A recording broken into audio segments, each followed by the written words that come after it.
When it comes to immigration, now, I mean, first of all, you're a Bernie Sanders supporter, right? Hell yeah, I am. Indeed. What about, how impressed were you with his immigration plan? Very, And what for he put lots on of the reasons. table? Yeah. So one of the things is, for instance, he's far and away the most intersectional candidate I think anybody in this country's ever seen. And to link in his immigration plan worker rights, like there's a component of his plan that addresses the rights not only of migrant workers but also domestic workers, right? And to recognize the inextricability of labor rights to migrant rights, and it recognizes that the functional reason that so many people migrate is to seek opportunity. Right? He also recognizes in his immigration plan the way that calls for comprehensive immigration reform have placed enforcement before human rights in ways that not only undermine immigrant rights, but this is the key, that undermine the rights of U.S. citizens. And Bernie uniquely, by not advancing an enforcement-first framework, and just to be clear, all of the corporate Democrats favor an enforcement-first framework. They call it comprehensive immigration reform. It is not favorable to communities. Bernie puts communities first. He puts the human right to migrate first. He puts the right to seek an opportunity for one's labor first. And he doesn't fall prey to the demagoguery that enables security theater to undermine the rights of U.S. citizens. And just to unpack a couple ways in which that happened, two in particular come to mind. One, I've done a lot of work over the last 10 years defending immigrant rights in the context of the surveillance net and the apparatus that the FBI knows as NGI. This is the Next Generation Initiative. It was never created pursuant to a statute. It was in fact created in secret. The only reason we know it exists is because a bunch of different immigrant rights groups sued the Department of Homeland Security and the Department of Justice under the Obama administration to discover the secret origins of what was presented publicly as the Secure Communities Initiative. This was a DHS program, or so we thought, that was presented to the public as a fast track to deport immigrants who had committed criminal offenses. And the idea was, if you get booked for a criminal offense, your fingerprints get taken, other biometrics potentially, they get compared to a database, and if you're not a U.S. citizen, you're deported. And that works in theory, except that the people they were fingerprinting or collecting biometrics from weren't just immigrants.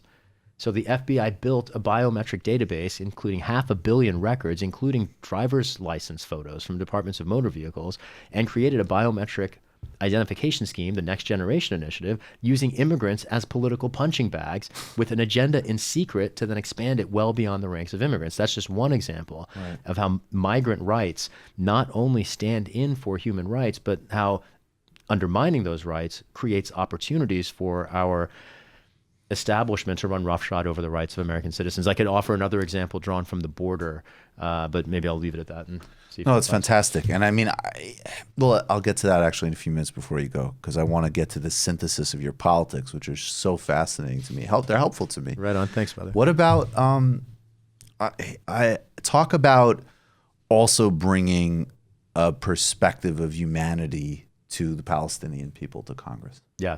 You know, you see in Israel, and I would say that there's so many ways to think about this.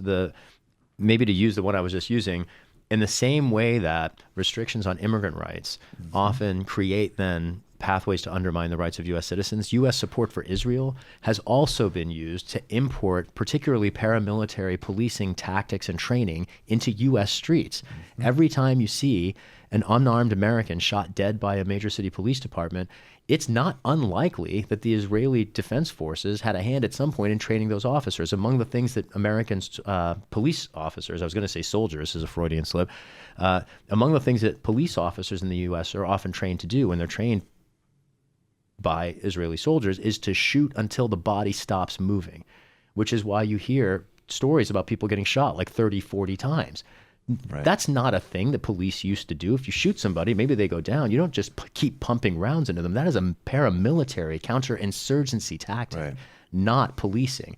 And you can see policing become infected with counterinsurgency thinking, particularly because the U.S. launders our human rights abuses through the Israeli government. And I think of that as just one among many examples in which our support for authoritarianism in other countries, or at least authoritarianism as applied to some populations, unfortunately blows back into the restriction of rights here in the United States. You just watched a Michael Brooks show video.